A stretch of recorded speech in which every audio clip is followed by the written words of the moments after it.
Teşekkür ederim. Sağ olun. İyi akşamlar, hoş geldiniz. Latif Bıra, Hoş bulduk. Sağ olun. sağ olun. İdris Bıra, sen de hoş geldin. Hoş bulduk abi, teşekkür ederim. Sağ olun, var olun. Bu akşam bu yayınımızda Zaza dilinin önemi, gelişimi, Zaza aydınları olarak açıklamalarda bulunmanızı rica ediyoruz. Tabii dil nedir, ne değildir? Uluslararası ilişkilerde olsun dilin bir önemi var mı? Diller neden dünyadan kayboluyor? Niye diller yasaklanıyor? Dillere neden özgürlük verilmiyor? Bu konuları sayın araştırmacı, şair Latif Aydoğdu, mühendis İdris Genç'le birlikte tartışmaya açacağız. Evet, önce bir dilin kısaca bir tarifini yapalım. Dil insanlık tarihinin en temel olgularından biridir. Bu genel tanımayla dil insanlar arasında anlaşmayı sağlayan, duygu ve düşünce sistemi aktarmalarına olanak tanıyan, yani insanları kaynaştıran bir olgudur. Anlaştıran, kaynaştıran, birlikte hareket eden, dil çok hareketli bir olgudur. Bu konuda tabii dünyada ve ülkemizde bazı diller ihmale uğruyor ya da bilinçli olarak asimilasyona uğruyor ya da diller yok edilmek isteniyor. Ya bu dil meselesi demek ki çok önemlidir ki bu diller yasaklanıyor. Bu dillerin gelişmesine destek verilmiyor. Dil hani zehirli bir araç değil, bir silah da değil ama bunlar dönem dönem dili bir silah gibi yasaklamaya çalışıyorlar. Yani silahlara özgürlük var ama dillere gelince özgürlük yok. Bunu da en çok bunun acısını da Zaza toplumu olarak biz yaşıyoruz. Tabii Zazaların bu topraklarda çok eskiden beri kadim bir halktır. Dilleri çok eski bir tarihe dayanıyor. Ama ne yazık ki bu dil hala tartışılıyor. Lehçe midir değil midir? Ya da bu dil resmi dil statüsüne alınmıyor. Devlet bu dile yeterince bir şeyi kazandırmıyor. Dilin gelişmesine bir katkı sunmuyor. Evet, önce Latif Bıra'ya soralım. Diller neden ihmal ediliyor? Yani dile neden özgürlük tanınmıyor? Evet. Öncelikle iyi akşamlar. Bizi dinleyen tüm dinleyici arkadaşlara en derin saygılarımı sunarım. Şimdi diller ve aktöre, diller ve toplum arasındaki farkların konuşmak lazım. Diller neden yasaklanır? Şimdi Anadolu'da bu genelde çok erozyona uğramış yapılardan bir tanesidir Anadolu'da Zaza dili ve dili edebiyatı. Şimdi genetik kodlarına baktığın sıra bu coğrafyada dilimizin tüm dillerin anası olduğu anlaşılıyor. Lakin Orta Çağ biraz ilerisine gittiğin sıra farklı etnisitelerin, farklı aktörelerin bu dil üzerinde ve gerekse bu Zaza halkın üzerine bir idealler oldu. Biraz rastlantı mı desen o da değil. Tamamen bilinçli gelişmişlikler var üstlerine. Şimdi baktığın sıra Anadolu'da bu dilin yok edilmesi de söz konusu değil. Çünkü diğer dillerin de beslendiği bir dildir. Yani dillerin anasıdır. Bakın. Örneğin Anadolu'da bir tanesidir Anadolu'da Zaza dili. Yazılı diller 6000 yıldır var. 6000 yıldır bu dil bu coğrafyada konuşuluyor. Bakın ilk gelişmemiş ritüelsiz bir döneminden bahsetmiyorum. Yani 14-15 bin yıldan fazla konuşulan bir dil ama 6 bin yıldır bu coğrafyada yazılısı olan bir dil. Nereden şey diyoruz? Bakın hep basa basa söylüyorum. Diyorum ki bir dilin varlığı ispatlı, bir medeniyetin varlığı da ispatla olur. Bir, arkeoloji, iki, mimari yapılar, dilin varlığı, oradaki halkın hangi şekilde nasıl yaşadığını gösteren unsurlardır. Şimdi Zargonlardan tutun bu tarafa 4 sefer bu halk jenosite uğramıştır. Yani kırıma uğramıştır. Bakın ben bunu söylerken bu coğrafyada yaşayan diğer halkların emperyal liderlerinden bahsetmiyorum. Bir dilin, bir kültürün varlığından bahsediyorum. Olayı iyi anlamak lazım. Şimdi bazen biz bunu konuşurken bazı arkadaşlar ve bizim gibi ezgin olan, ezilen sınıftaki insanlar hocam siz bunu söylüyorsunuz da biz size komşuyuz. Muhakkak öyledir. Tabii ki komşuyuz, kardeşiz, ezilen halklarız. Burası doğru. Ama bize ait olan değerleri boş bırakmak, sahip çıkmamak ve kaybolmasına vesile olmak da iyi bir yurttaşlık değildir. Şimdi Anadolu'da Cumhuriyet sürecine kadar bakın hatta Cumhuriyet'ten bile sonra bu dilin yasaklanması peki bir sebep bakmak lazım. Temin siz dediniz ki bir silah değil. Tabii ki bir silahtır aslında. Sosyolojik bir silahtır. Hem de en iyisinden. Çünkü dillerin anası olan bir dildir. Bu dilin varlığını geçmişe dayalı olan eleştirilerin de dile getirilmesi. Yani sade burada bizim ülkemiz falan değil. Bu coğrafyada her gelen aktöre bu dilin üstünde bir oyun oynadı. Evet. Peki, dil ve insan doğuştan gelen bir haktır bu dil. Yani düşünün ki bir başkası sen bu hakkı kullanma, ben sana farklı bir hak veriyorum, sen bunu kullan. Çok etik de değil. Yani söylenirken insan bile bunu zorlanıyorsun söylemeye. Peki geri dönüp içinde bulunduğumuz toplumun sosyal, hukuksal boyutu bunu kayıp mı eder, kazanır mı? Bence biraz bu ayıp insani bir ayıptır.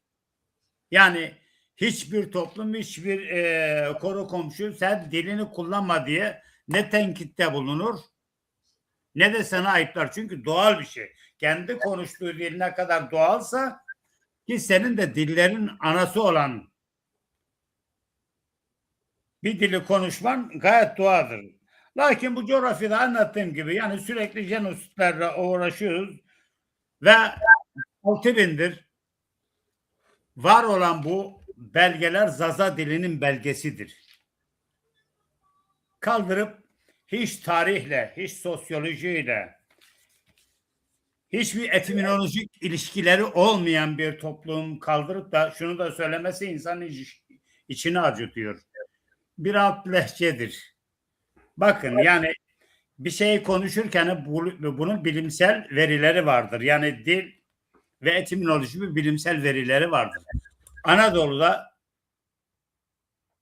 Hint, Orta Avrupa diller grubundaki bir dili konuşan bir toplum kaldırıp senin ülkende seninle beraber yaşamasına rağmen senin konuştuğun dillerin atası olan bu coğrafyada diller atası olan bir dilin bir alt lehçe olduğunu söylemesi aktörenin bir işbirlikçinin bir tanesi olduğunu gösterir. Kimse bunu kusura bakmasın. Yani senin dilin Hint Avrupa ortak diller grubunun dilindesin. Kaldırıp Anadolu'da ki bizim dilimizin biraz da gelişmemesinin bir yapısı da ulusal nitelikli kullanmadık. Eğer diğer taraf kullanıyorsa zaten ulusal bir davası var kullanıyor. Ama bizim böyle bir derdimiz yok. Biz kültürümüzü korumak, kollamak gibi bir derdimiz var. Bu yüzden Anadolu'da bu dilin kaybolması ne aktörenin işine gelir, ne gelişmişliğin işine gelir, ne de bir başkasının işine gelir. Ha, dile getirmemesi için çaba gösterirler mi? Mutlaktır, kaçınılmaz. Çünkü tarihe geri dönük kendi yanlışlarıyla yüzleşmek zorunda kalırlar. Saygılarımı sunarım. Buyurun. Çok teşekkürler değerli hocamız. Evet, sıra İdris Bıra'dan. İdris Bıra, kameranı aç. Sesini aç. Sesin kapalı. Evet. İdris Bıra, dilin yararı nedir, zararı nedir? Yani dil toplumun hangi sorunlarına ihtiyaçtır, hangi sorunlarına zararlıdır ki bu dil konuşulması yasaklanıyor, yer verilmiyor. Ben de herkese öncelikle iyi akşamlar diliyorum. Şimdi şöyle söyleyeyim. Çoğunlukla dünyada milletlerin kimliklendirilmesi hep diller üzerinden olmuştur. Yani bugün Türk devletleri olsun, Çin'e bakıyorsun, Ruslar, bunların isimlendirmesi kullandıkları dil üzerinden isimlendirme olmuştur. Yani her bölgedeki topluluklar çoğunlukla hani şey olarak bakalım, bir üst ulus bir de azınlıklar olarak bakalım. Şimdi çoğunlukta olan uluslar kendi alt topluluklarına, yani kendi içerisindeki azınlıkları ya yok ederek, yani yok ederek derken yasaklayarak ya da asimile ederek kendi içerisinde yok etmek istiyor. Çünkü kendi dilini, kendi milletini geliştirmek eğer istiyorlarsa öncelikle kendi içlerinde bulunan azınlıkları yok etmeliler ki kendi dillerinin özellikleri daha ön plana çıksın.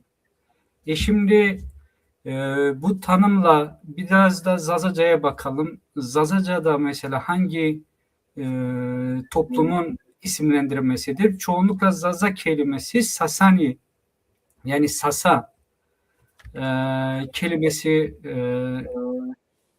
Zaza halklarının isimlendirmesi olarak Sasanilerin kullanmış olduğu bir kelimedir. Yani bizim dilimiz aslında Sasanilerin kullandıkları bir dildir.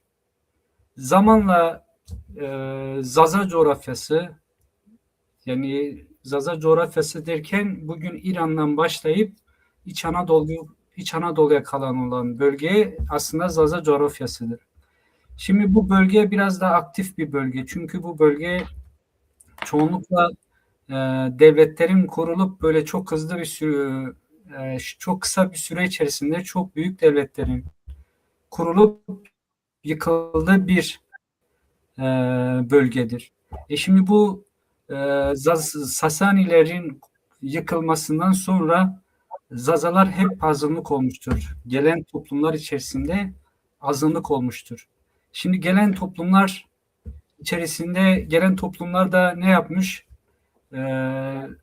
Zazacayı hep ya hani Zazalar mesela onların çoğunlukla istediklerine zıt gittikleri için çoğunlukla katledilmişler ya da sürgün edilmişler ya da başka tür şeylerle yok edilmişlerdir. Şimdi bu toplumlar mesela biraz da kendilerine yakın olan azınlıkları da beslemişler. Şöyle bakalım. Mesela Osmanlı'ya bakıyorsun. Osmanlı'da Kürtler devletin en güzel yerlerine yerleştirilirken Zazalar mesela Osmanlı'ya biraz zıt gittikleri için çoğunlukla birbirlerinden ayrıştırılarak onların arasına hani daha çok yok oluşlarını hızlandırmak için aralarına başka milletten insanlar koymuşlardır. Hani bu da bilinen bir gerçektir. Şimdi bugünkü duruma bakıyorsun, artık Zazaca o gelişim sürecini, başlangıç, oluşum süreçlerinin hepsini tamamlayıp yok oluş sürecine girmiştir yani bu süreçte. Şimdi bunları ben önceden söyleyeyim. Sorumuza gelirsek, sorumuzda Zaza hani bir dil zararlı bir unsur olur mu? Hiçbir zaman olmaz. Çünkü Batı medeniyetlerinde farklı kültürü, farklı dili konuşan milletleri yok etmek yerine onlara gereken hakları verip hatta onların daha çok kendini geliştirmesi için e, binlerce haklar verilmiştir. Sadece doğuda olan milletler hani bizim o bölgedeki devletler azınlıkları yok edip yani bunu sanki zararlı bir şey olarak görüp sonraki nesillere hiç aktarmasını istemedikleri için tamamen yok etmek istiyorlar. Bunun için de işte mesela bu milletlerin kendini var etme çabalarını yok sayıyorlar. Biz de mesela bu süreçte biz de biraz bir savaş içerisindeyiz. O yüzden yani kendimizi tam olarak var edemiyoruz. Peki. Evet. Teşekkürler. Evet. Sayın İdris Genç işte Zaza dilinin Sasani'den geldiğini belirtti. Diğer bir yandan Osmanlı'nın Zazaları alanlara sürdüğü, Zazalar Osmanlı'ya karşı dönem ayaklanmaları olduğu için Zazaların önüne Kürtleri yerleştirdiği iddiasında bulunuyor. Onlar sadece bir örnek vermek amacıyla. Çünkü Evet. bizim gibi olan binlerce milletler var o bölgede. Kürtler de bizim gibidir aslında ama mesela Kürtlere bakıyorsun. Kürtler biraz daha çok şeye yakın, Osmanlı'ya yakın durdukları için uç beyi olarak atanmışlar. Ama kendi Osmanlı kendi içerisindeki işte konuşan diğer dilleri neredeyse yok etme sürecine kadar getirmiştir. Kimdir bunu? Mesela Ermenilerin ilk zamanki sayıları çok fazladır mesela Osmanlı içerisindeki. Zamanla çoğunlukla Avrupa'ya göç etmeye, başka ülkelere göç ettirilerek zorunlu ya da baskıyla öyle diyelim. Yani bunu bilemiyoruz ama bizim gibi o bölgede yaşayan, onlara boyun eğmeyen insanlar çoğunlukla milletler diyelim, insanlardan ziyade kimlikler sürgün edilmiş, şok edilmiş. Yani bugün son Zazaca dediğimiz dil son var olan Zazalar biliyorsunuz ki Cumhuriyet kurulduktan sonra şimdi azınlıkta olan diğer kimlikler biraz da kendini yüksek göstermek için hani sayıca daha fazla göstermek için bizi de kendilerinden saymışlar. Hatta bizi tamamen yok sayıp onlar bizim alt birimlerimiz gibi şeylere girmişlerdir. Bizim de şu anki işte tek çabamız Zazaca'nın hiçbir dilin alt birimi ve şey olmadığını göstermek. Şu an yaşadığımız ülkelerde kendi ana dilimizi nasıl geliştirebiliriz? Onun çabasını vermekteyiz. Evet. Sesin kapalı abi. Mahmut abi sesin kapalı. Peki açtık sesimizi. Arkadaşlarımızın da anlattığı gibi diller çeşitli evrelerden gelişerek yazı diline dönüşmüştür. Çünkü daha önce de işaret dilleri vardı.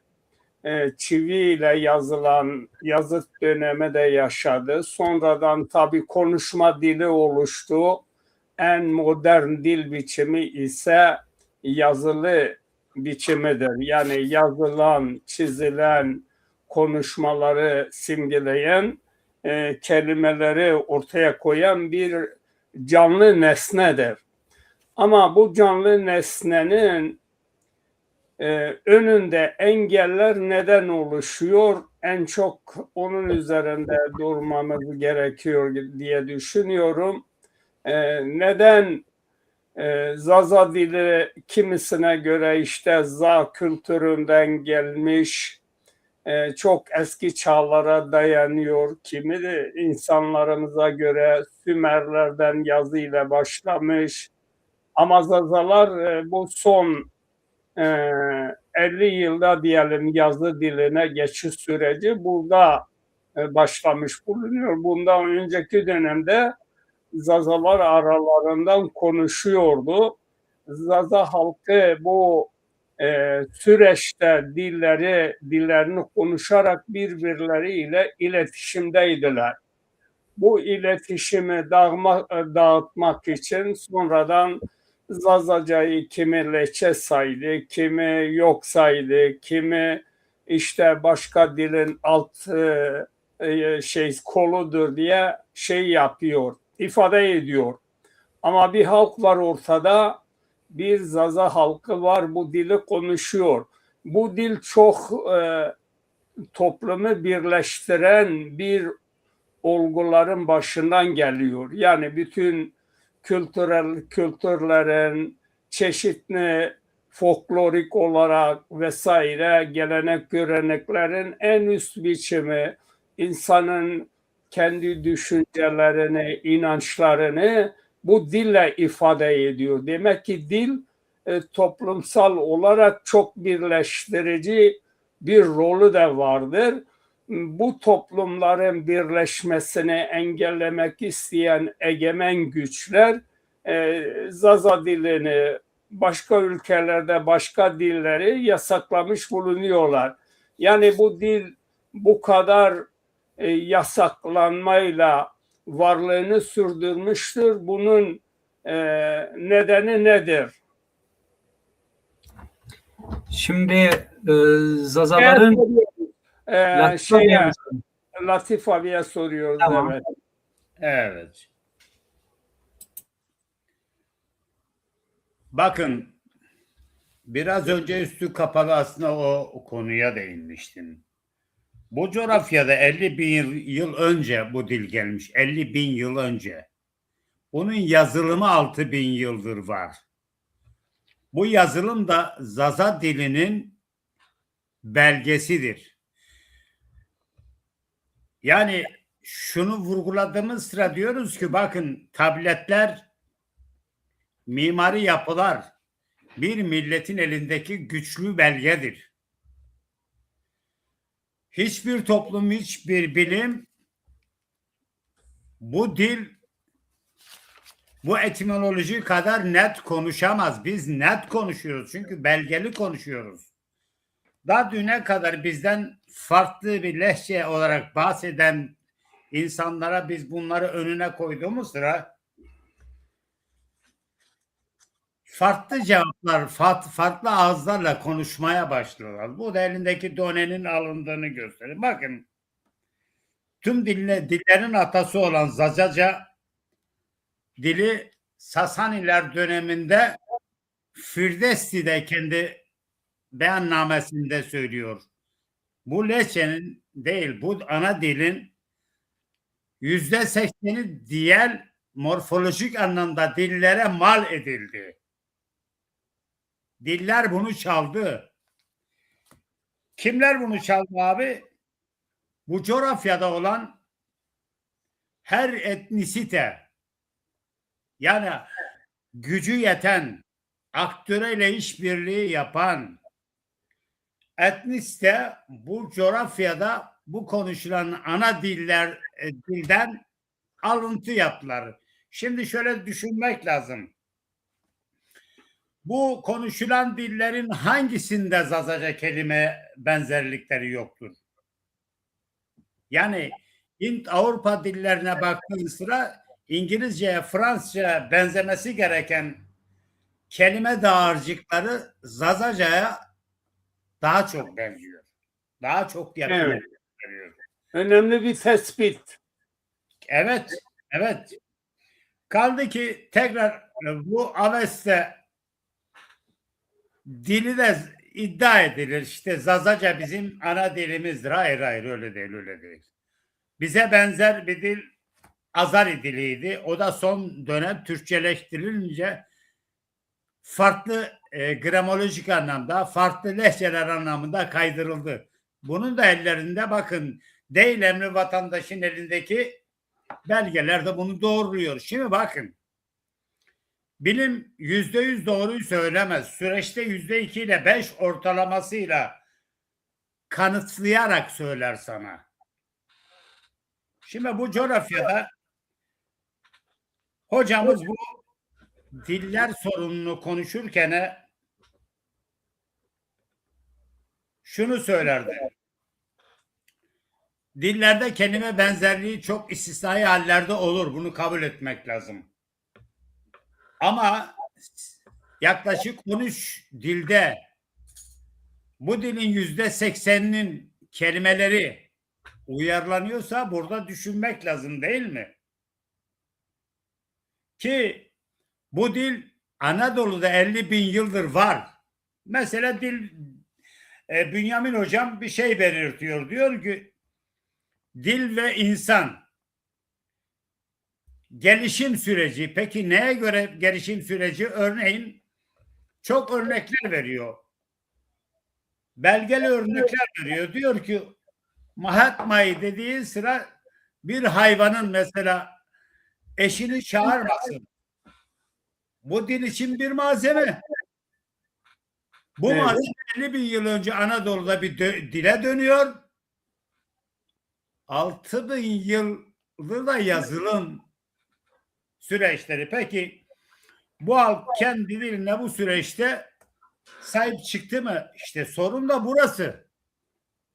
Evet. Kendi başına çok o zengin kültüre, o zengin dile sahip çıkmasına rağmen ayakta durma şansı verilmedi. Biraz azınlık meselesi var.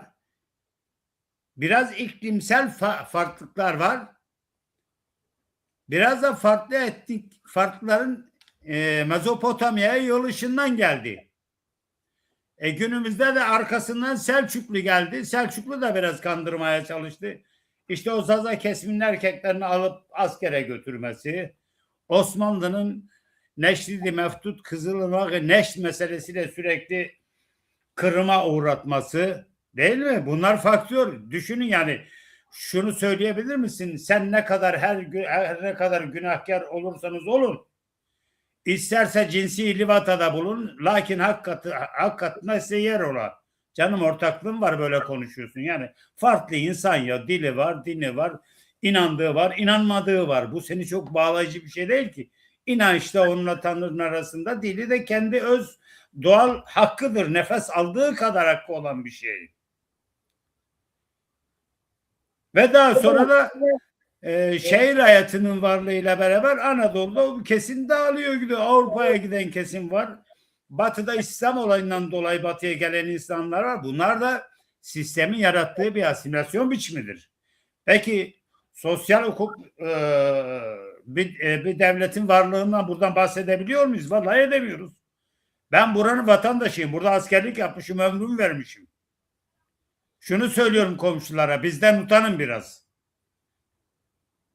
Bizim dilimiz, bizim kültürümüz kötü bir dil midir? Dünyanın dillerin anası olan bir dil.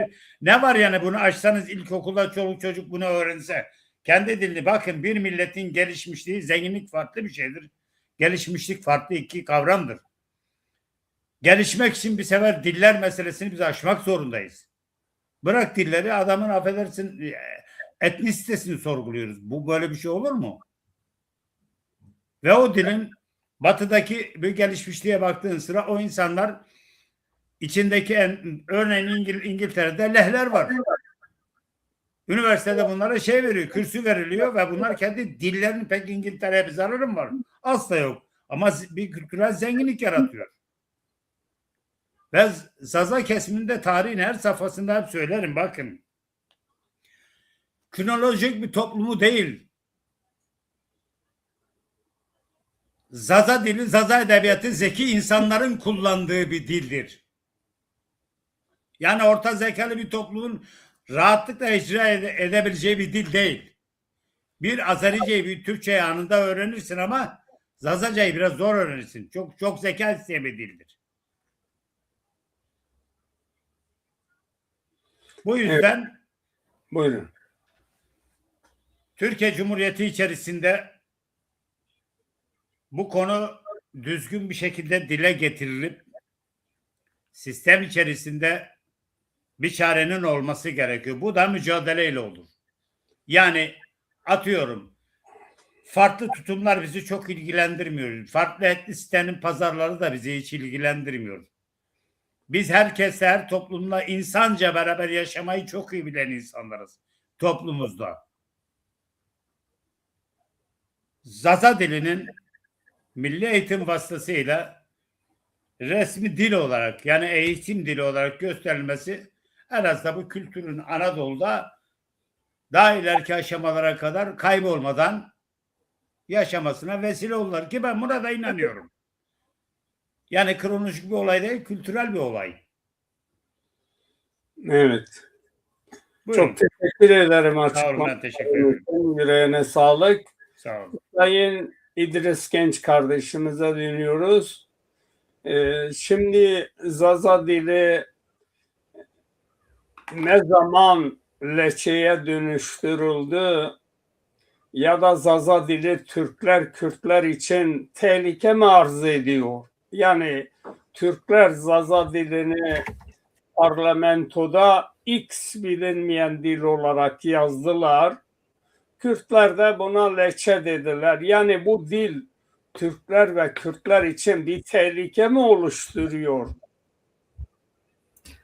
Şimdi öncelikle bu tür iddiaları olanlarla bir karşılıklı konuşmak lazım. Hani sizin dayanaklarınız nelerdir diye sormak lazım.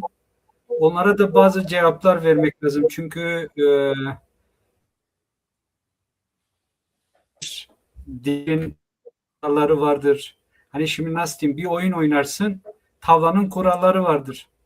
Şimdi sen kuralların kendince değiştirsen sana demezler mi ya tavlada böyle bir oyun yok. Sen hani ekstradan kural mı koyuyorsun diye seninle oynamazlar. Şimdi gerçekten öyle. Mesela Zazaca niye bir dildir? Ben şöyle anlatayım. Zazaca kendi gramer yapısı. Kendi gramer yapısı. Hani ben çocukluğumda Zazaca bilen birisi olarak söylüyorum. Yani o zamandan beri konuşan biri olarak söylüyorum. Zazaca gramer yapısı olarak kendine has kelime ve şey yapısı olarak gerçekten farklı bir dil. Yani gerçekten Kürtçeden farklı bir şey. Şimdi mesela Türkçeden ya da İngilizceden örnek verelim. Mesela bir İngiliz dili vardır. İngilizce, bir de farklı bölgelerin bir İngilizce şeyi vardır. Konuştukları bir İngiliz dili vardır.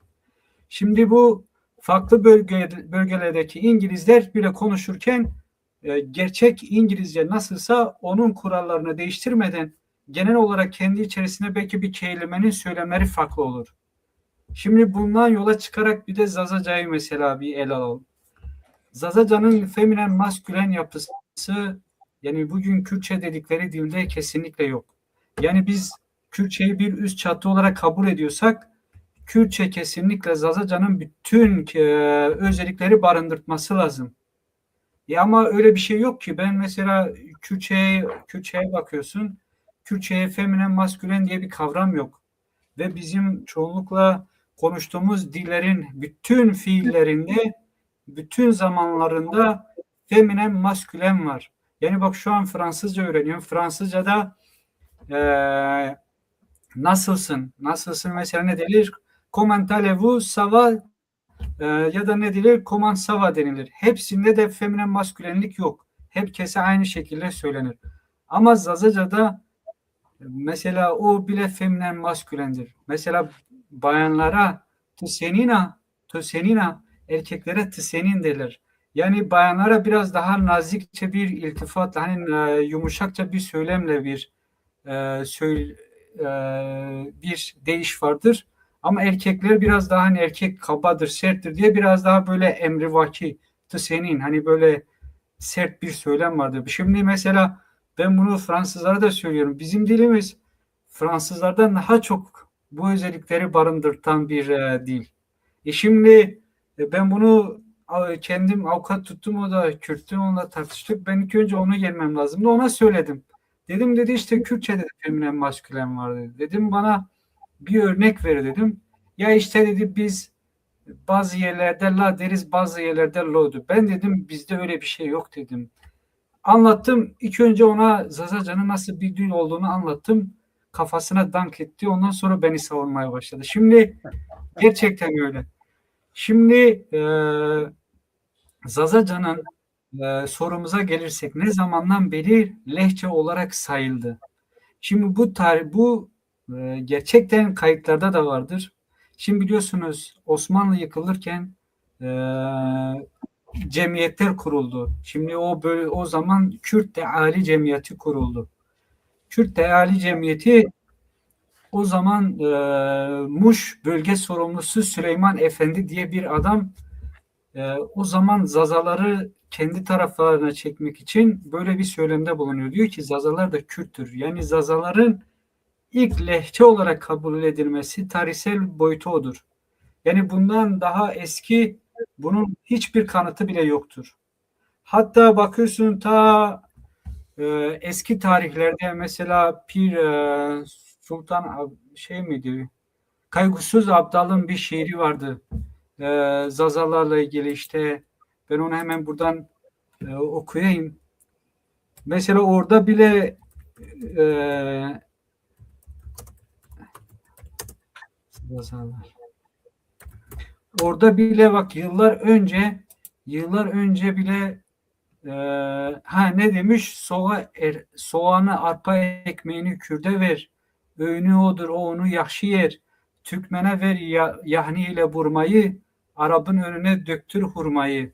Eğer bu sene çıkar isem yaza, toplayayım bir parça Gürcü abaza. Elime geçerse 10 kadar zaza, yolar sakalını kavlak satarım. Şimdi yıllar önce bile Kaygısız Abdal. O Ben şimdi 1200 dönemlerinden bir şey evet, olması lazım. o dönemlerde yaşamış biri olarak yani bu halkı bir lehçe olarak kabul etmiyorken şimdi bunların dayanakları kesinlikle imkansız. Yani böyle lehçe olarak kabul edilme dayanakları çok imkansız. Niye? Çünkü diyorlar ki işte Evliya Çelebi kendi seyahatnamesinde demiş ki işte Zazalar Kürttür diye öyle bir şey yok. Gerçekten yok. Yani şöyle bir söylem vardır. Mesela farz et ki bunu Vedat abi çok güzel açıklıyordu. Vedat abi diyor ki mesela Evliya Çelebi'nin söylem tarzı biraz daha farklıdır. Niye?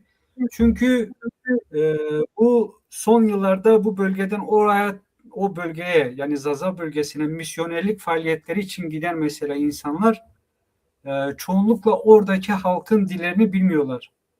Şimdi biraz daha böyle bir şey yapsalar yani Minorski gibi falan böyle biraz dil bilimci olarak kelime olarak biraz araştırma yapanlar çok gerçekçi sonuçlar söylemişlerdir. Ama genel olarak hani ben mesela buradan farz et ki kalkıp gidiyorum Hindistan'a.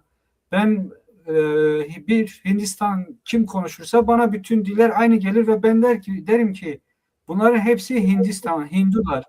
Oysa öyle değil. Bugün bile ben Hindularla tanışıyorum. Kimi kendisine diyor ki ben diyor Punjabi. Ben Punjabi dilini konuşuyorum. Evet. Yani daha Evliya Çelebi'nin söylemi biraz daha genel bir söylemdir.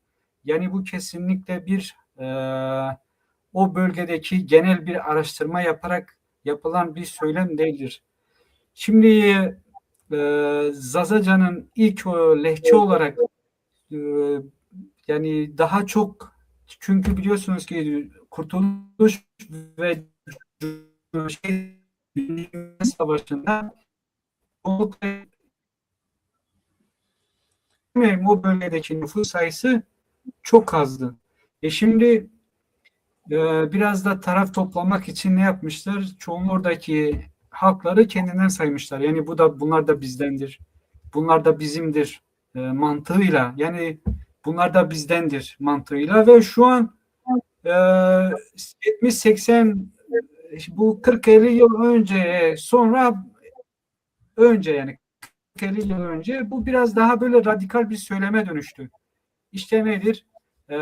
Zazalar işte ben bunun çok tartışmasını yapıyorum. İşte Zazalar kim söylemiş bunu diyorsun? İşte Şerefname'de şey söylemiş. Şerefhan diye bir Kürt söylemiş. Onlar da bizdendir, onlar da bizimdir. Tamam şimdi bu insanlar Şerefname'de Zaza adı geçmiyor. Şerefkan diye biri kitap yazıyor kitaplarında.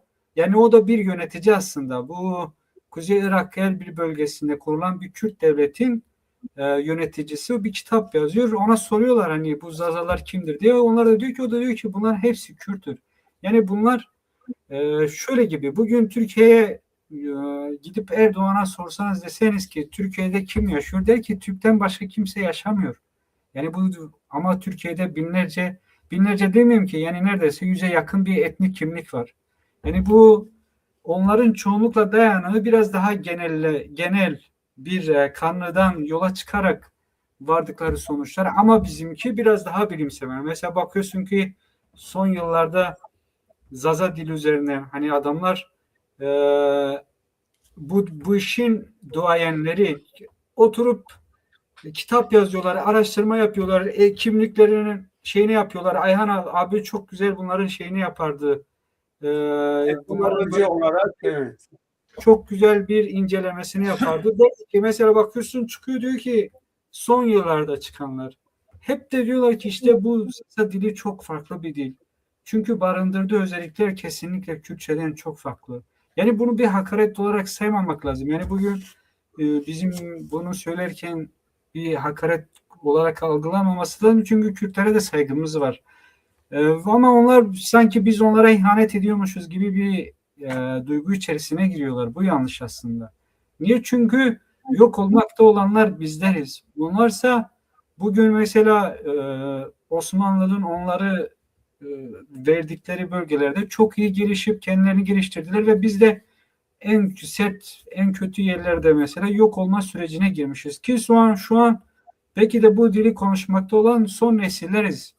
Yani yok olma tehlikesi içerisindeyiz. Yani bir de şunu da söylemek istiyorum. Teoman Buyurun. Duralı diye bir profesör vardı. Ben onu takip ediyordum. Chomsky. Efendim? Chomsky. Ee, Teoman Duralı. Evet. Şimdi O da bunun var. evet Teoman Duralı buna soruyorlar diyorlar ki Zazalar kimdir diye. Onun çok güzel bir şeyi vardı. Diyor ki benim bir arkadaşım buradan İran'a gidiyor. İran'da bir üniversitede hani Farsçanın şey üzerine öğreniyor. Biraz da Farsçasını konuşturmak için. Şimdi mesela bir dili öğrenirsin ya sana derler ya bir konuş da bir dilini görelim. Hani ne kadar öğrendin diye. Bu da diyor ki konuşmaya başlarken diyor kalkmış Zazacayla başlamış. Zazacayla oradaki salonda bulunanlara Farsça değil de Zazaca bir 5 dakika konuşma yapmış. Diyor herkes kalkmış bunu ayakta alkışlamış. Kendisi Bingöl'lü bir profesör diyor. Benim arkadaşım diyor Teoman Duralı. Diyor çünkü demişler ki siz niye alkışlıyorsunuz? Ben sadece kendi ana dilimi konuştum. Demişler senin ana dilin hani nereden gelme falan. Demiş ben işte Türkiye'de yaşıyorum. Bizim ana dilimiz Zaza. Demişler yok bu dil kesinlikle Farsçanın hani atası olan dildir. Yani gerçek Farsça bu dildir demiş. Çünkü bu dil mesela gramer yapısı olarak bakarsan daha çok yani ince bir dil. Yani bir üst kümlük olabilir. Bugün şimdi nasıl diyeyim matematikte kümeler konusu vardır. Kümeler konusunda şimdi bir e, evrensel küme diye bir şey vardı. Böyle üst bir de onun içinde böyle biraz daha halka şeklinde içinde olan barındırdığı birimler olarak diğer kümeleri düşünürsek yani Zazaca o evrensel kümedir. Çünkü bütün Farisi dillerin aslında çıkış yeri orasıdır. Bunu Türkiye'deki tarihçiler de çok çok söylüyorlar yani inkar da etmiyorlar. Mesela Murat Bardakçı söylüyor, İlber Ortaylı söylüyor ve bunlar da çok Türkiye'nin en iyi tarihçileri. Yani Murat Bardakçı şey var diyor işte e, mesela Sasaniler döneminde yazılan kitap Sasanilerin kullandığı dilin ismi Sanskritçe bugün yeryüzünde en çok benzediği %80 oran olarak en çok benzediği dil Zazacadır yani bunu diyor, bunu inkar etmeyin yani herkese söylüyor. Yani diyor ki yani siz diyorsunuz ya lehçedir merçedir diyor. Yani uydurmayın diyor. Çünkü bak bu gerçekler de var. Biraz da bu gerçeklere biraz e, yorum yapın. Çünkü insanlar artık ne yapmış? Artık çoğunlukla bakıyorsun ki biraz da böyle çoğunlukta olanlarını hoşnut etmek için kendi ailelerimizden de biliyoruz. Hani yakınlarımızdan da biliyoruz. Biraz daha böyle güçlüye kendini yarandırmak için kendi hakiki kimliğinden korkuyor, kaçıyor. Yani bunlar gerçek şeyler değil yani. Böyle söyleyeyim. Peki, çok teşekkürler. Teşekkür Yüreğine ederim. sağlık. İyi ki varsınız. Bu verilen bilgilerden dolayı size de teşekkür ediyoruz. Tekrar değerli hocama dönüyorum. Değerli hocam, Zazaca dünyanın en zengin dilidir iddiasında bulunuyorsun ki bu doğrudur. Peki dünyanın en zengin dili Zazaca neden ülkeden yasaklanıyor? Bu dile lehçe diyorlar. Yani bunun biraz daha detaylı olarak açılmasını istiyoruz. Yani zengin dil ama bugün UNESCO'nun raporlarından yok olmayla karşı karşıya bir dil durumuna kim nasıl düşürüldü bu dil? Evet. Öncelikle şunu açmak lazım. Yani dillerin anası en zengin dil. Peki geri dönüp bir bakalım. Bakın hangi bir dilde Zazaca kelime yok? %80'i. Dünya Yani dillerinin %80'inde mi var evet, Zazaca? evet. Yani bakın bunu bir ben değil, tüm dil bilimciler bunu söylüyor. Bir tek ben değil. Ben de sonuçta bir araştırmacıyım. Bu olayın üstüne giden insanım. %80'i bakın. Kimler götürüyor? Bu Sasaniler alıyor, Kürtler alıyor, İranlılar alıyor, Persler alıyor. Ve Türkçe'de bile Zazaca kelimeler vardır. Şimdi o zaman geri dönüp bakalım. Siz bu coğrafyaya gelirken diliniz var mıydı veya ne kadardı? Yani morfolojisi neydi bunun? Bunu bir araştırıp bakalım bir.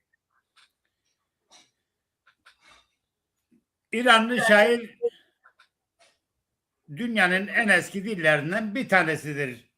Adamların konuştuğu dil ve geri dönüp şeyi söylüyor. Diyor ki bizim konuştuğumuz dillerin atası olan şu dilden alıntıdır. Ne kadar?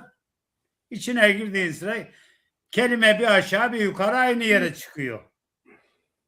Tabii ki. İkinci bir olay şeye bakıyorsun. Şimdi bu dil Anadolu'da konuşurken Botan Bejnavi Botan'dan gelen insanların bu dille bir alakaları var mı? Veya tarihini yazan Mehmet Şerif Fırat. Bu Şerefname'nin hatta ben 2 cildini okumuştum. İki cildi benim kütüphanemde şu anda duruyor. Bakın bu sorgulama sürecinde İdris Aydoğdu, arkadaş müsaade edersen bir kardeşimizin seyircimiz diyor ki Zazaca TC anayasasında X geçiyor. Siz diyor hiç bundan söz etmiyorsunuz. Takılmışsınız leçeye. Şimdi ben bu arkadaşa bu videoyu yeni baştan başlarken Zazaca'nın parlamentoda X dili olduğunu, geçtiğini, inkar edildiğini yazmışız ama arkadaş lütfen rica ediyoruz. Bu videoyu siz herhalde yayınımıza yeni katıldınız. Yayınımızı baştan sona izleyin. TC'de bu tartışıldı. X olarak kayıtlara geçtiğini biz belirttik. Evet, devam et kaldığın yerde. bakın güzel arkadaşım. Şimdi bilim göreceliği çok kabul eden kavram değildir. Yani varsayıma dayalı bir kavram değildir. İnsanların ferdi anlamda bir şey konuşması da beni çok ilgilendirmiyor. Bana bilimin emrettiği, bilimin söylediği, bilimin doğruladıklarını ben ancak anlatabilirim. Şimdi bu insanlar buraya geldiği sıra 3200 milattan sonra 3200 yıldır Anadolu var olan bir dilinle beraber geldin. Ama bu coğrafyada 50 bin yıl önce konuşulan, yazılıya dökülmeyen bir dil. Benim at lehçem, bakın şimdi biz o insanlarla saygımız vardır. Konu komşumuzdur, arkadaşlarımızdır, akrabalarımızdır, beraber eziliyoruz. Burası doğru. Bu saygısızlık anlamına gelmez ki. Bakın sen 3200 yıldır Anadolu'da, 50 bin yıldır bu dil konuşuluyor, 6 bin yıldır bunun yazılımı var. Şimdi senin bir sefer tarihin bu kadar bu coğrafyada yok. Benim lehçem dediğin sıra beni konuşturmak zorunda kalıyorsun. Evet, takdir ediyorum. Geri dönüyorsun. Bakın bu coğrafya içinde bulunduğumuz diller grubundaki her dilin yazarı, araştırmacısı da senin dilini takdir ediyor. Diyor ki bu coğrafyada konuşulan en eski dildir. Bizim alıntılarımız vardır. Diyelim ki şifayen. İşte şu gezgin şu şekilde de öldü. Onu da kenara bırakalım. Bugün Anadolu'daki arkeolojik kazılara baktığın sıra bu dilin varlığını gösteren tablet çıkıyor. Diyelim ki ben 6000 yıldır diyorum, tablet 6000 yıl önce yazılımın ele geçtiğini söylüyor zaten. Gösteriyor elde. Ne diyeceksin sen buna, yok mu diyeceksin? Ve şimdi mi yazdım diyeceksin.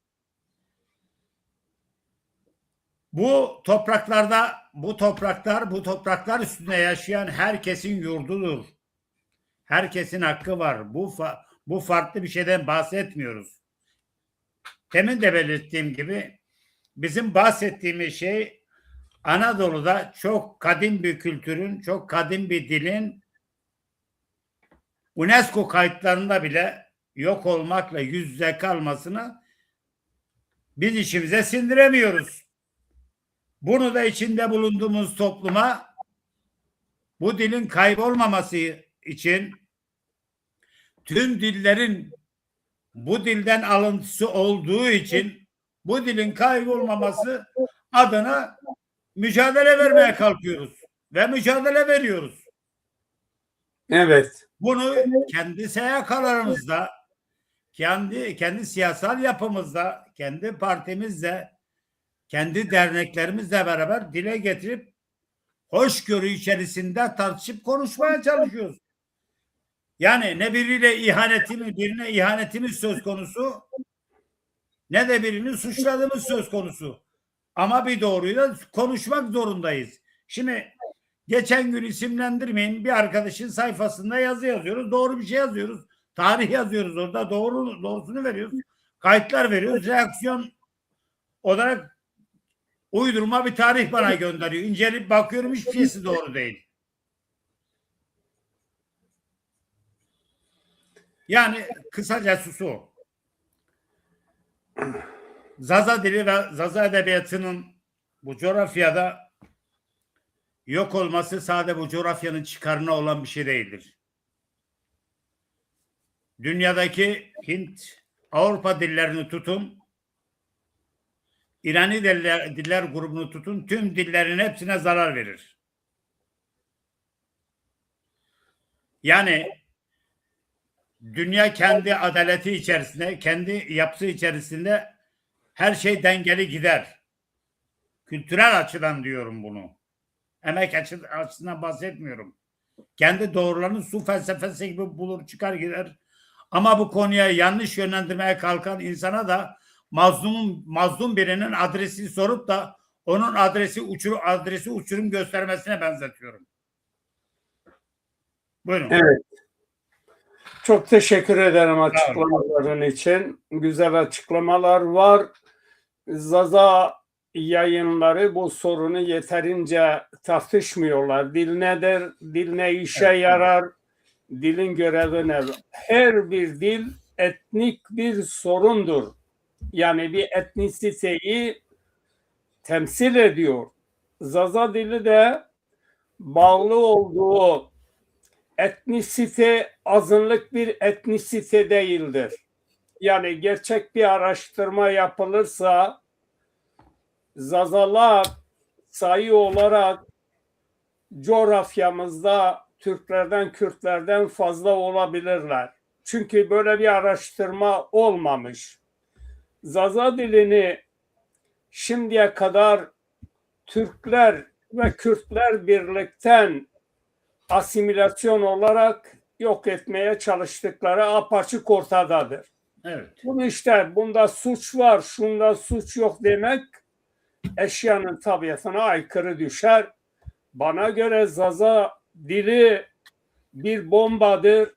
Zazacayı yok etmek isteyen Türklerin, Kürtlerin elinde bu bomba yakın zamanda patlar. Evet. Zaza dili bir bombadır bunlara göre. Bunların elinde yakın zamanda patlar. Çünkü artık görüyorsunuz Zazalar çeşitli bölgelerden dillerine, kültürlerine, tarihlerine sahip çıkıyorlar. Şimdiki Zazalar eski Zazalar değildir. Evet. Evet, şeye geliyoruz. Benzer bir soru da değerli genç arkadaşımıza soruyoruz.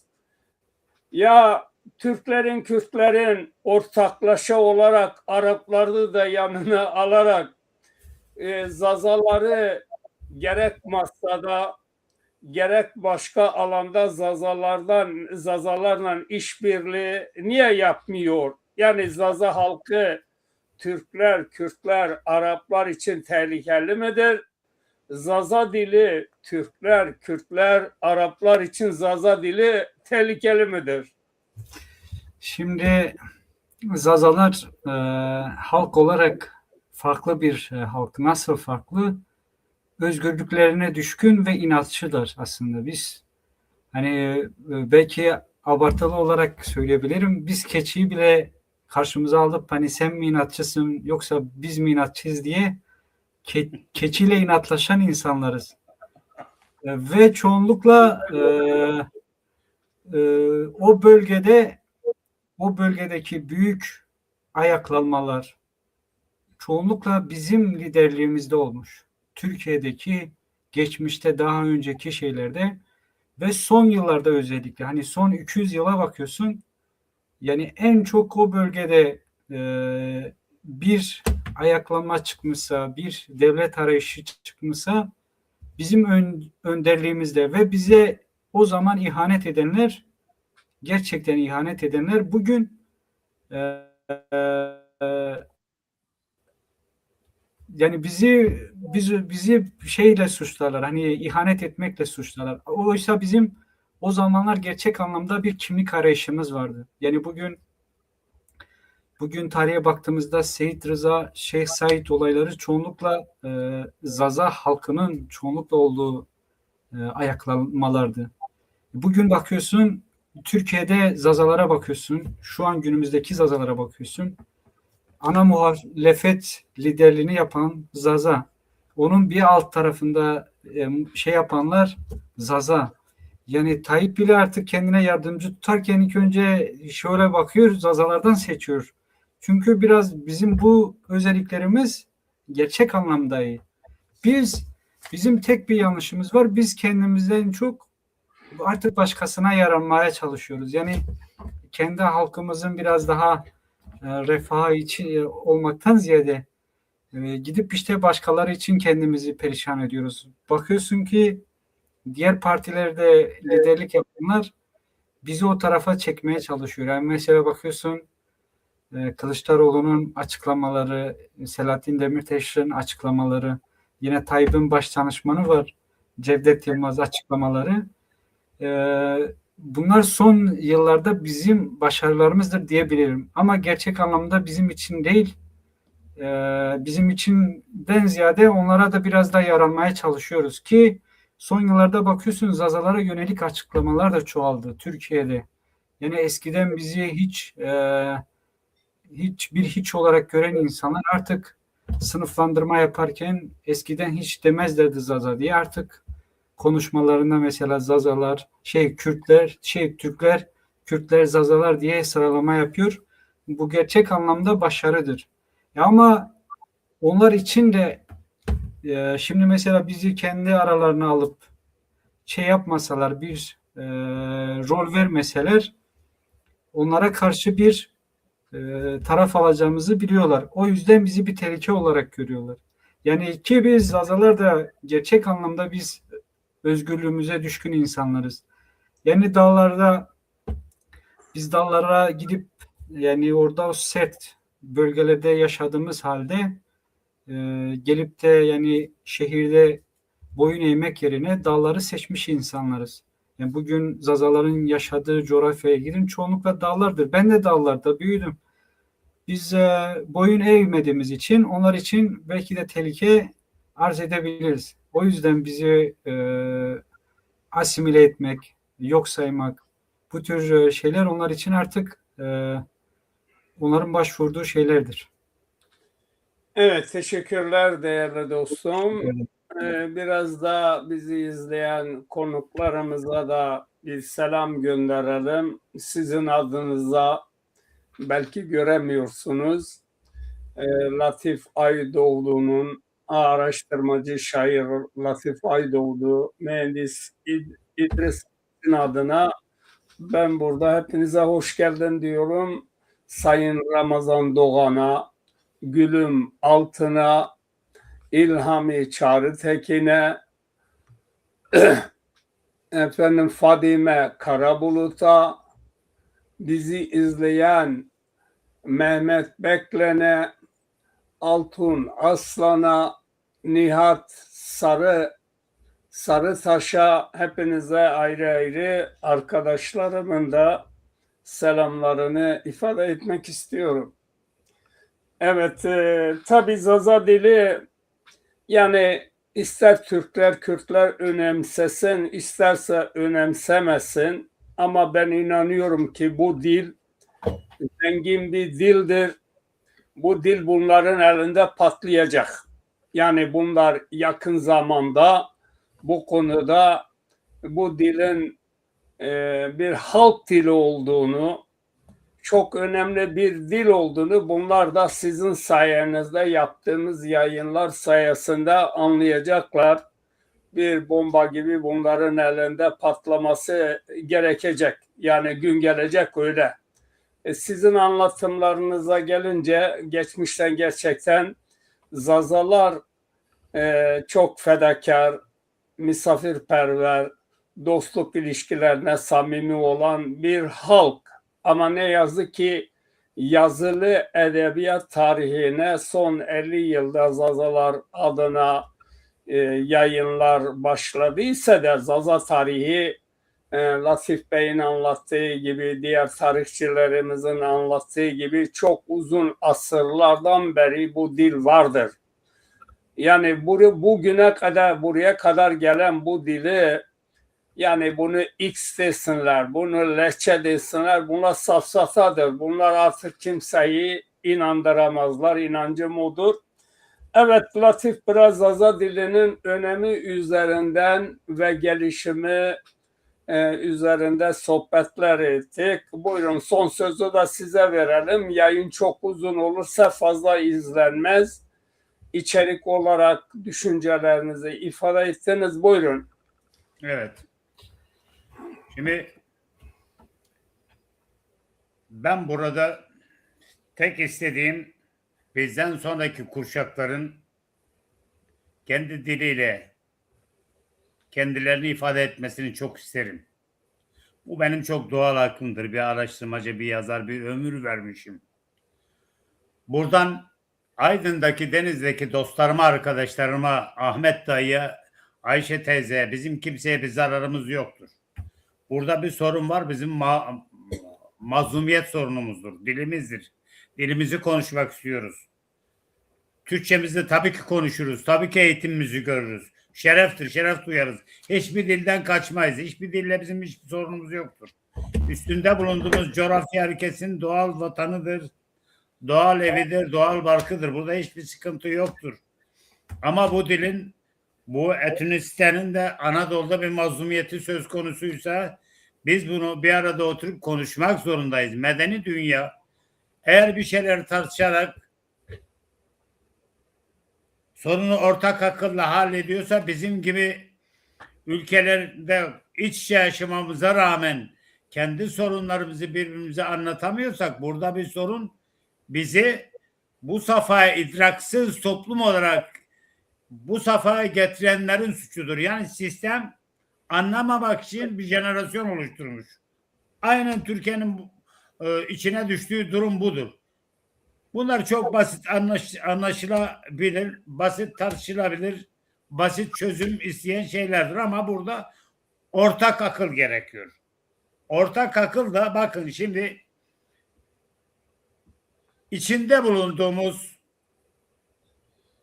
coğrafyada şu bize öğretildi. Her fikre saygı duyarım. Yok. Her fikre biz saygı duymayız. Biz dik başlığımızı gene yapacağız. Kimse kusura bakmasın. Şimdi fikirler yönetmek için varlar ama biz insana saygı duyarız. İnsan, herkes insan. Bizim ortak noktamız ilk etapta ona insani olarak sorup insan olarak davranmamız gerekiyor. Diller yönetime varsa o zaman senin fikrin beni yönetecek, serri marife beni götürecekse veya faşizme veya tekçiliğe beni götürüyorsa ben buna tabii ki saygı duymam. Ben neye saygı duyarım? İnsanoğlu ortak akılla yönetildiği sıra kendini de ifade eder, kendi toprağına da sahip çıkar, kendinden olmayan kardeşine de sahip çıkar. Bu senlik benlik meselesi de aşılabilir. Gayet tabii aşılabilir. Bakın bizim diğer coğrafyaya rağmen ortak bir yönümüz vardır. Ortak yurt edinmeyi bir öğrenmişiz her şeyden önce. O zaman sorunlarımız da bizim ortak sorunumuz değil mi? Yani birileri bir tahakküm yaratacak. Bizim alt lisanımızdır, alt dilimizdir de işte şudur budur. Bu zaten alışılagelmiş çok basit bir soru. Alt lehçemizdir. Onlar da bizden. Biz herkesi savunuyoruz. Ya siz kendinizi bile savunmuyorsunuz. Niye kendini savunmuyorsunuz? Yani baktığın sıra çizgi 50 tane çizgiyle geldiğimiz nokta belli. Öyle bir şey yok abi. Biz beraber yaşayacağız. Sorunlar varsa bu millette bu topluma hep beraber tartışarak bu sorunları aşacağız. Herkese en derin saygılarımı sunarım. Buyurun. Evet, ben de teşekkür ediyorum. Hasan Hayri Kurun, Ali Gülçiçek yazar var, o da bizi izliyor. Sırmalı Hıdır Çelik'e de selamlar olsun.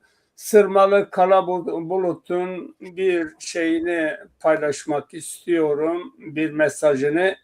İyi yayınlar. Ben tarih öğreniyorum sayenizde. Herkese teşekkür ediyorum. Sağ olun, var olun diyor. Saygılar. Biz de sana teşekkür ediyoruz bacım. Sizi de bir gün yayınımızda görmek isteriz. İnşallah. Evet, Zaza dili gerçekten çok zengin bir dil ama bu dili Türkler ve Kürtler, Araplar da dahil, bunu belki Ermeniler de dahil bu dili yok saymak istiyorlar. Bu dil hani Amerika'nın füzesine benzemez ama bu Zazaların dil bombası olarak bunlar kabul etmediği için Türklerin, Kürtlerin, Arapların elinde patlayacak, kendini ifade edecek. Evet, son olarak İdris Bey sizin şeyinizi de alalım, son sözlerinizi. Ben öncelikle kendim bir Zaza bireyi olarak Zazaca'ya nasıl bir faydam olur modundayım. Bu nedenle şu an bir Zazaca kitap yazıyorum. Zazaca bizim eskiden büyüklerimizin anlattığı hikayeleri bir kitap haline getirmeyi düşünüyorum. Ve şu an Paris'te yaşıyorum. Fransa'dayız. Fransa'da Zazaca öğrenmek isteyen abilerimiz, ablalarımız, kardeşlerimiz varsa onlar için de bir kurs açmayı düşünüyorum. En azından Zaza gramer çalışması yapan abilerimiz vardı Almanya'da. Onlardan kitap istemiştik. Onu daha göndermediler. Eğer elimize ulaşırsa biz onlara koordineli bir şekilde biz de burada Zaza dilini öğretmek istiyoruz. Biz inatçıyız. Gerçek anlamda ben hem inatçıyım, kendi açımdan söylüyorum. İnatçıyım, aynı zamanda biraz da huyuna suyuna gitmeyi seven bir insanım. Yani çoğunlukla bir insanla Ama yani şeylerden keçiler de inatçı. Sonra bize öyle. Ya çünkü biz şimdi şöyle, ben keçi çobanlığını yapmış bir insan olarak şimdi öyle mesela, oradan evet, geliyor inatçılık. evet. Biraz da ama huyuna suyuna gitmek de iyi bir şey. Çünkü ben biriyle mesela bu tür konulara girince bu işe biraz radikal olarak da bakıyorum ki eğer hani bu işi saygı üzerinden yürütüyorsa ben dinlemeyi severim. Hani senin önce argümanları neyse sen önce bir dökül. Hani biz azalarda bir sövüneren avle bümür tıbbacı bıtak diye. Yani önce sen bir dökül, kendinde ne varsa, senin argümanların neyse. Sen önce bir anlat, sonra da bir beni dinle. Ben ne konuşacağım? Ben öyle insanlarla konuştum ki hani bana sakın yaklaşma, seni tersler, seni bozar, seni şey yapar diye bana işaret ettikleri insanlara ben bu hani bu dille, çünkü ben hakaret dilini hiç kullanmayı sevmiyorum. Bu dille ben anlatınca onların bile bana saygı duyduğunu ben gördüm. Çünkü gerçek anlamda yani insanları bir analiz ediyorum. Hani konuşulabilir mi, konuşulamaz mı? Bakıyorum ki bazı insanlara cevap vermek bile düşmez. Çünkü bazı mesela çalıştığım yerde insanlar da var. Ben onlarla kaç ay çalıştım? 4-5 ay çalıştım. Bir ara bir konu üzerinde tartışacaktık. Herkes fikrini söyledi, ben susuyorum. Çünkü biliyorum ki ben konuşursam boş. Yani öyle insanlar için kendini yormaya değmez. Herkes konuştu. Bir ara bana bir söz hakkı verdiler. Hani ya sen geldin kaç aydır aramızdasın, konuşamıyorsun.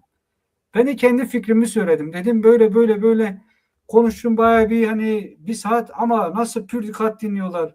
Bir kelimemi bile kesmiyorlar. Hani konuş diye. Sonra ertesi gün bana dediler ki işte sen öyle diyordun bak böyle oldu falan diye bir hafta sonra benim dediklerim ortaya çıktı. O Peki. yüzden o yüzden ben Toparlayalım. evet yani o yüzden bizim Zazacayı öğretmemiz lazım. Evet kayboluyor. Bizim kaybolmaması için elimizden geleni yapmamız lazım. Çok teşekkür ederim. Ben de size teşekkür ediyorum. Sayın Latif Aydoğdu araştırmacı şair kardeşimize teşekkürler ediyorum. İdris Genç mühendis genç arkadaşımıza teşekkür ediyorum. Ben de teşekkür ederim. Çok sağ olun. Çok teşekkür Bizi ederim. izleyen tüm dostlara selam olsun. Selam. Teşekkür ediyorum. Çok sağ olun. Çok var olun.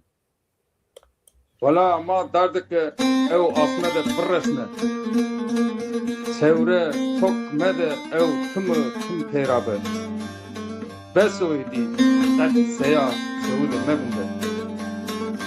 Goş parmekuye dünya sinesinden azaza. Vade ma esto hem insan gerek mırbo. Vade ma esto insaniye pera azad bo. Vade ma esto gerek sev mekşiyo. Zaza bero kolekira insan bıkaleşiyo. Meberbe in roja şaya verena zaza. Mekke zerya hoteng ina paveni zaza. Metersin. Tev herdi tora